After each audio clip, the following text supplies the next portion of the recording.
Assalamu alaikum. This is Shazib Ali Qureshi, student of final year, and I'm here to discuss topic about gastroretentive drug delivery system discussion with a few relatable topics. And further, Munaza Asadullah will continue the topics related to gastroretentive drug delivery system. These are my group members. Basically हम यहाँ पे गैस्ट्रोरिटेंटिव drug की बात कर रहे हैं। तो ये किस तरह की टेक्नोलॉजी है, इसे क्यों अडेप्ट किया गया है और इस टेक्नोलॉजी के क्या फ़ायदे हैं। ये वो टेक्नोलॉजी है हमारी उन ड्रग्स के लिए यूज़ होती है जो बेसिकली स्टेबल नहीं रह पाती हमारी स्टमक के अंदर। उनकी स्टेबिलिटी के इश्यूज़ हैं, उनकी एसिडिटी जो हमारी स्टमक की फ्लूइड की है वो उसके साथ कंपेयर नहीं करती, डिग्रेड हो जाती हैं, अपने साइट ऑफ एक्शन तक नहीं पहुंच पाती हैं और उनके थेरेप्यूटिक इंडेक्स प्रॉपरली मेंटेन नहीं हो पाते। तो उस चीज़ को मेंटेन करने के लिए हमने गैस्ट्रोरिटेंटिव ड्रग डिलीवरी सिस्टम को बेसिकली अडेप्ट किया है कि वो सिस्टम है जो बेस्ड ऑन पॉलीमर्स है और हमारी ड्रग को प्रॉपरली स्टमक के फ्लूइड से भी सेव करता है, उसकी अल्कलाइनिटी से सेव करता है, उसकी जो एनाटॉमिकल पोजीशंस है उनके पास जो डिज़ायर्ड साइट ऑफ एक्शन है वहाँ तक पहुँचाते हैं। तो इस को डिज़ाइन करने का बेसिकली मकसद ये है कि हमारी ड्रग्स प्रॉपरली एब्जॉर्ब हों, अपना साइट ऑफ एक्शन पे पहुंच जाए और साथ साथ वो प्रॉपरली एलिमिनेट हो जाए विदाउट एनी टॉक्सिसिटी। तो this is the main purpose of gastroretentive drug delivery system. It is very important.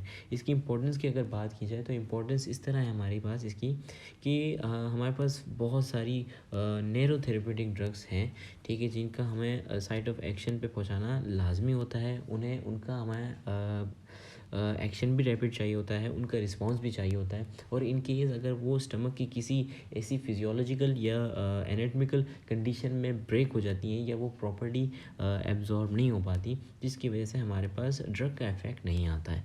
तो इसको फॉर्मुलेट करने का बेसिकली ये मकसद है।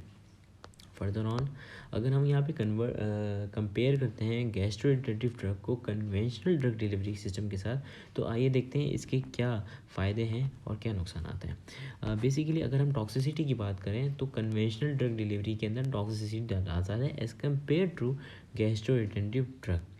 और उसके बाद अगर हम बात करें पेशेंट कंप्लाइंस की, तो ये इसमें कन्वेंशनल में कम है as compared to patient compliance हमारी इम्प्रूव हो रही है गैस्ट्रोइंटेंटिव के अंदर।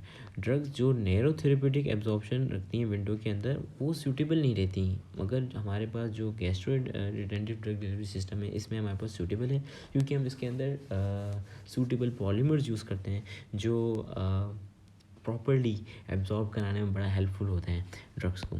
उसके बाद हम बात करें कि drugs having rapid absorption through GIT, जिनकी रैपिड एब्जॉर्प्शन है तो वो एडवांटेजेस नहीं रहते कन्वेंशनल के अंदर। मगर हम बात करें गैस्ट्रोइंटेंटिव में तो वेरी एडवांटेजेस हैं, इसके बड़े फ़ायदे हैं कि वो रैपिड एब्जॉर्ब भी हो जाती है।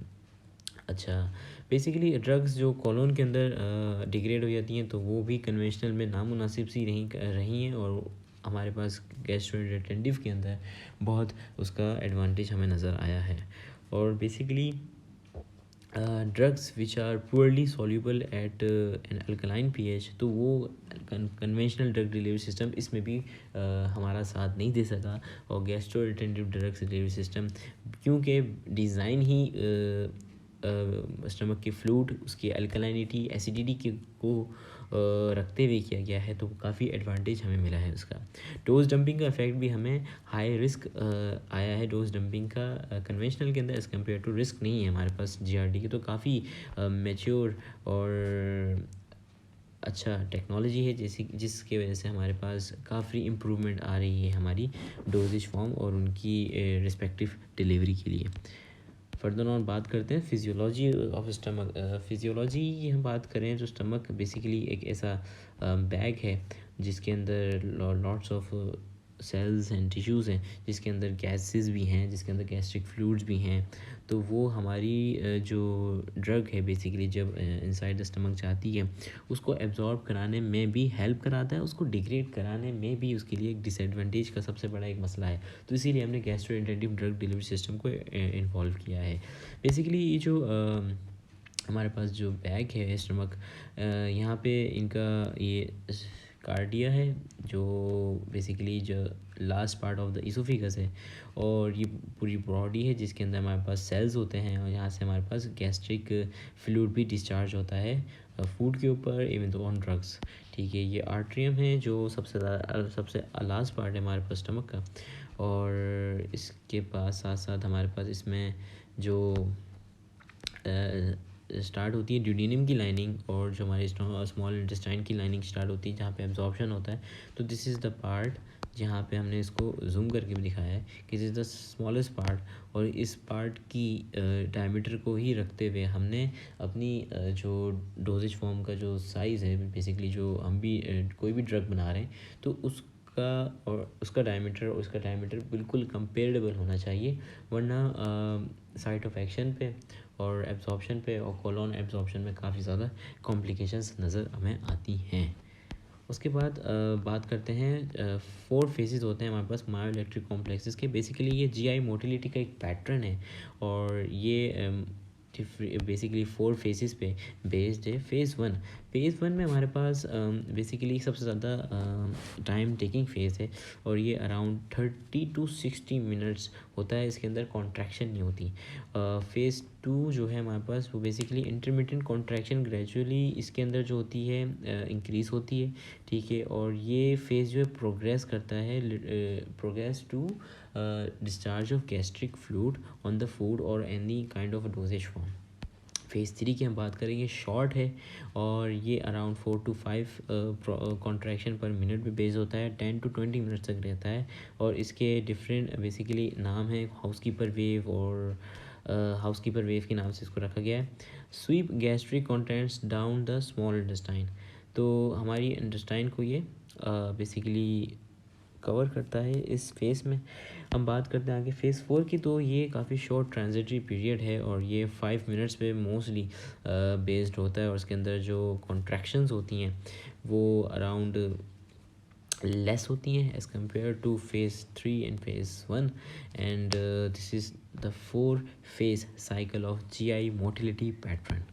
अब हम बात करते हैं ड्रग्स की जो अनस्टेबल हैं गैस्ट्रोएंटेटिव ड्रग डिलीवरी सिस्टम के लिए। तो वो ड्रग्स जो बेसिकली हमारे पास नैरो थेरेप्यूटिक विंडो रखती हैं वो सबसे ज़्यादा अनस्टेबल हैं, और जिनकी डेंसिटी का इशू आता है वो अनस्टेबल है, क्योंकि हम फ्लूइड की जीआई फ्लूइड की डेंसिटी को और ड्रग की डेंसिटी को ही कंपेयर करके हम उसको डिज़ाइन करते हैं कि ताकि वो फ़्लो हो सके, वो फ्लूइड के अंदर सिंक ना हो, वो प्रॉपरली फ्लोट हो, उसके बाद वो अपने एक सस्टेन टाइम के बाद वो उसके अंदर सिंक हो, और उसके बाद उनको एक ड्यूरिंग द पॉलीमर और जो हमारे पास जो सेल्स की जो लेयर है उसके अंदर एक सॉल्यूशन बने, और प्रॉपरली हमारे पास डिज़ायर एब्जॉर्प्शन का जो फेस है वो स्टार्ट हो जाए।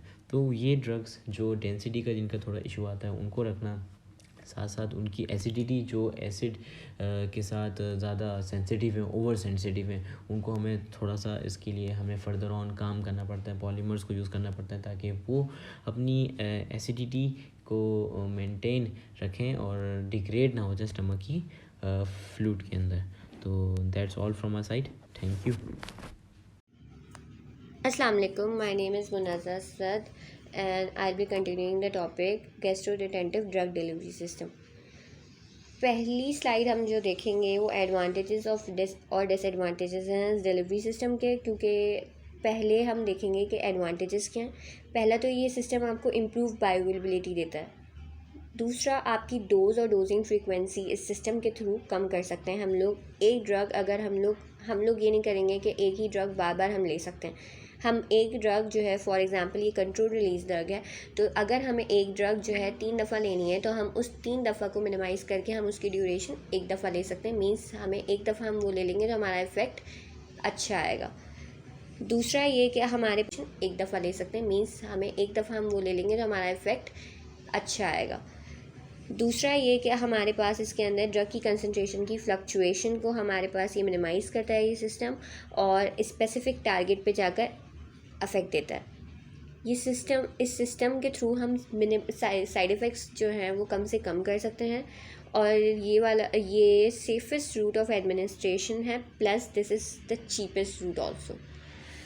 कमिंग टूवर्ड्स द डिसएडवांटेज ये हैं ड्रग डिलीवरी सिस्टम के कि अगर आप फॉर एग्जांपल ये ड्रग ले रहे हैं तो आपको ये प्लेंटी ऑफ वाटर के साथ एडमिनिस्टर करनी पड़ेगी। दूसरा ये कि अगर आपकी ड्रग की सॉल्युबिलिटी या स्टेबिलिटी प्रॉब्लम करती है इन GIT तो आप वो ड्रग एडमिनिस्टर नहीं कर सकते इस ड्रग डिलीवरी थ्रू के सिस्टम।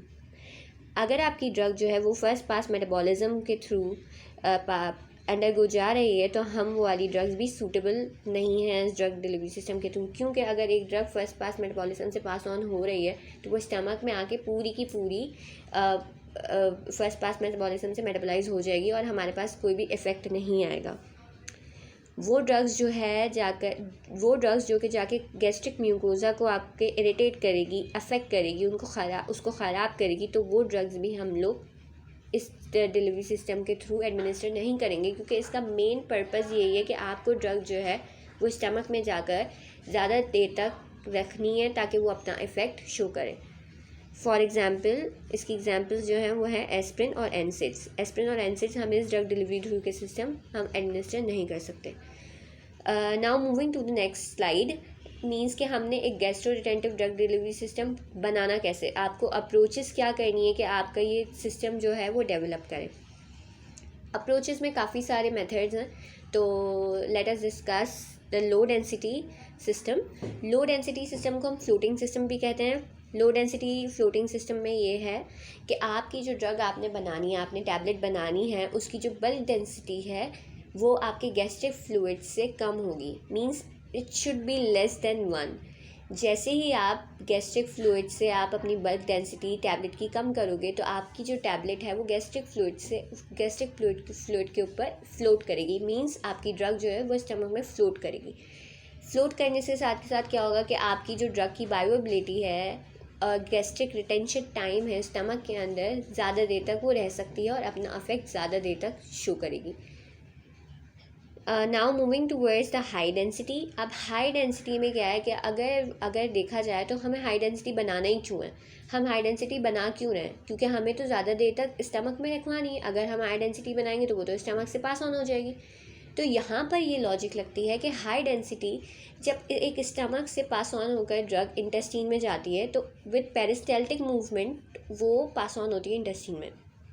यहाँ पर अगर आपकी ड्रग की जो है बल्क डेंसिटी अगर आपकी गैस्ट्रिक फ्लूइड से हायर होगी तो वो नीचे जाकर आपके जो गैस्ट्रिक फ्लूइड की जो पेरिस्टाल्टिक मूवमेंट होगी उसके साथ साथ फ्लो नहीं करेगी, जिसकी वजह से क्या होगा कि आपका गैस्ट्रिक रिटेंशन टाइम तो वैसे ही बढ़ गया।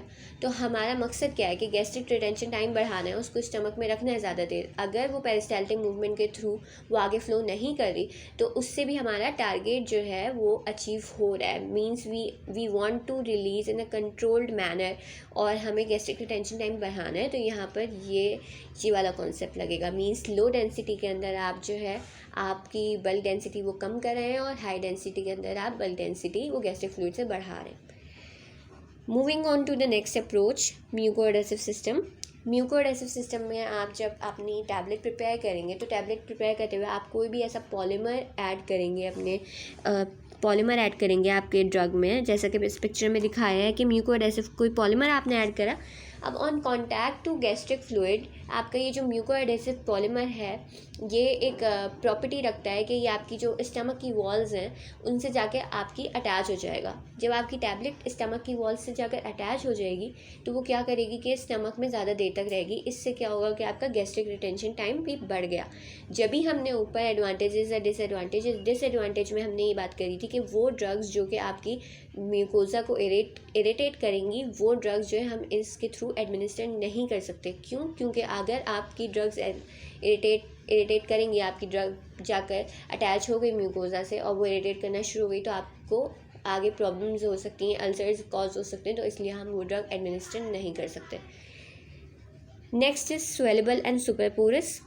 स्वेलेबल में हमारे पास ये है, जैसे कि फॉर एग्जांपल हमने ये डायग्राम्स के थ्रू हम लोग दिखा रहे हैं कि स्वेलेबल में ये है कि आप जो है कोई भी जो है आपने ड्रग ली, ड्रग के अंदर आपने कोई ऐसा पॉलीमर ऐड कर दिया कि जिसकी जो on the contact with gastric fluid वो अपना जो है स्वेल कर देता है, स्वेल हो जाता है, अपना साइज़ इंक्रीज़ कर देता है, अपना शेप इंक्रीज़ कर देता है। तो फर्स्ट में ये जो है स्टमक का जो पायलोरिक एंड है, जिसमें से स्टमक के थ्रू इंटेस्टाइन से कनेक्टेड है, वहाँ जाके क्या होगा कि जो आपकी ड्रग है वो जाकर थोड़ा सा फंस जाएगी, जिसकी वजह से क्या होगा कि आपका जो गैस्ट्रिक रिटेंशन टाइम है वो बढ़ जाएगा। ड्रग जो है काफ़ी देर तक आपके स्टमक में रह सकती है। यहाँ पर ये अप्रोच है। अच्छा, हम लोग ने बात करी थी हाई डेंसिटी और लो डेंसिटी सिस्टम की। लो डेंसिटी सिस्टम में भी दो फर्दर टाइप्स हैं, जिनके जो दो फर्दर टाइप्स हैं वो हैं एफर्वेसेंट और नॉन एफर्वेसेंट। एफर्वेसेंट में आप क्या करते हैं कि जो है आपकी ड्रग के साथ एक मटेरियल ऐड कर देते हैं एफर्वेसेंट, जैसे कि टार्ट्रिक एसिड, सोडियम बाइकार्बोनेट, इस तरह का, कि on the contact with gastric fluid, जब वो एफर्वेसेंट जो कंपोनेंट होता है वो आपका कार्बन डाइऑक्साइड लिबरेट करता है, और क्या होता है उससे कि आपकी जो ड्रग है वो फ्लोट होना शुरू हो जाती है, जिसकी वजह से ऑटोमेटिकली उसकी डेंसिटी जो है वो लोअर हो जाती है गैस्ट्रिक फ्लूइड से, और फ्लोट होना शुरू हो जाती है, जिसकी वजह से हमारा टारगेट अचीव हो जाता है। नॉन एफर्वेसेंट में क्या है कि हम कोई ऐसा नॉन एफर्वेसेंट चीज़ यूज़ करते हैं, जैसे पॉलीमर, कुछ भी, बेरियम सल्फेट एज एग्जांपल, वो यूज़ कर रहे होते हैं, जो कि आपकी on the contact with gastric fluid वो अपनी डेंसिटी डिक्रीज़ कर देती है और वो फ्लोट करना शुरू हो जाता है। So that is all from our side. Thank you so much.